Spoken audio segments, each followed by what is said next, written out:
ముందు అయ్యేలాగా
లైసెన్స్ అదే ఉందండి మాట్లాడకూడదు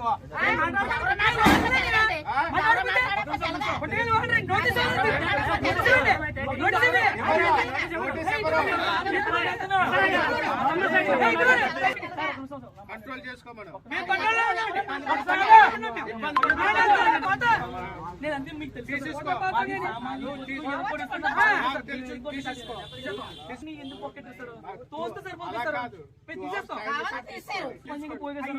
నా పేరు బండారు శ్రీనండి. నేను పెద్దబడ్డేపల్లిలో ఉంటున్నానండి.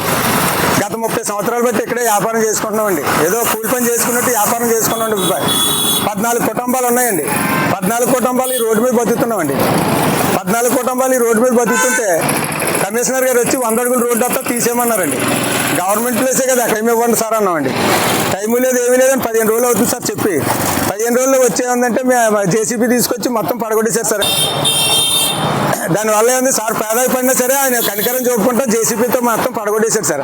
అలాగని ఒక మామూలు మాకు ఏమి చెప్పలేదు సార్, చెప్పుకుంటాం తీసేశాడు సార్. ఆయన ఏముందంటే మాకు లెటర్ అని ఇవ్వాలి కదా సార్ అని మేము అడిగామండి. ఏ లెటర్ లేదు ఏమీ లేదండి. లేకపోవడం వల్ల ఏంటంటే ఇలాగ రోడ్డు మీద పడిపోయి పిల్లలతో దిక్కుపడిపోతారండి. పిల్లలు కూడా రోడ్డు పడేస్తారండి. మా బతుకంతా ఈ రోడ్డు మీద బతుకుతున్నాం, రోడ్డు సైడ్ బతుకుతున్నాం.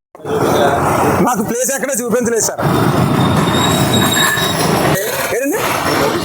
నోటీసులు ఇవ్వలేదు సార్. కొన్ని నోటీసులు ఇస్తే పోనీ పలానా టైం అప్పుడు ఖాళీ చేయాలని మేము ఉండేవండి. నోటీసులు కూడా ఇవ్వలేదు, నోటీసులు చెప్పలేదు. 15 రోజులు అవుతుంది సార్ చెప్పి. ఇప్పుడు రోడ్డు మీద బతుకోవాలి ఎలాగెళ్ళిపోతారు సార్. ఇలా పాకలు పందిళ్ళు పడగొడేస్తే రోడ్డు మీద పడిపోయినట్టే సార్. ఈ పిల్లలతో బతుకులన్నీ రోడ్డు ఎక్కేసారు సార్. పిల్లలు కూడా దిక్కుమలిపోతారు సార్. ఇప్పుడు పిల్లల చదువులకి ఇవన్నీ ఉన్నాయి సార్.